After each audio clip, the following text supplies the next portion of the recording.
काही तास उरले, शिवसेनेचं काही ठरत नाहीये. राज्यसभेच्या एका जागेकरता इच्छुकांची गर्दी आहे. शिवसेनेकडून राहुल शेवाळे यांचं नाव मात्र आघाडीवर आहे.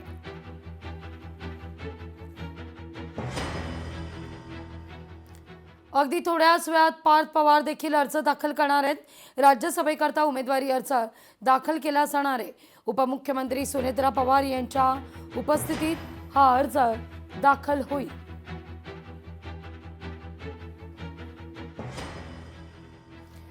निवडणूक आयोगानं 10 राज्यांमध्ये 37 राज्यसभेच्या जागांकरता निवडणुकीच्या तारखा जाहीर केल्या आहेत.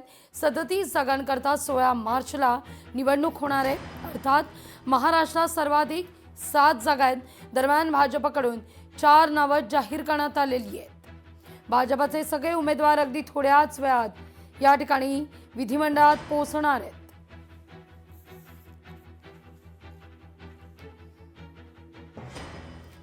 जोगेश्वरीतल्या ट्रॉमा केअर रुग्णालयातील किशोरी पेडणेकरांनी पाहणी केली आहे. या रुग्णालयाची मागील काही दिवसांपासून मोठ्या प्रमाणावर रुग्णांचे हाल या ठिकाणी सुरू होत असल्याच्या तक्रारी आल्या होत्या आणि त्यानंतर ही पाहणी करण्यात येते. या रुग्णालयामध्ये डॉक्टर आणि प्रमुख वैद्यकीय अधिकाऱ्यांसोबत चर्चाही करण्यात आली आहे.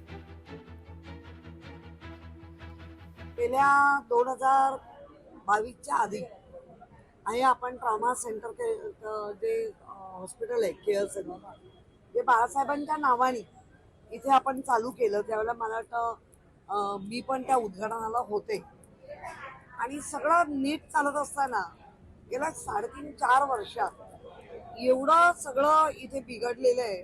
त्यामुळे इथे प्रॉब्लेम आहेत.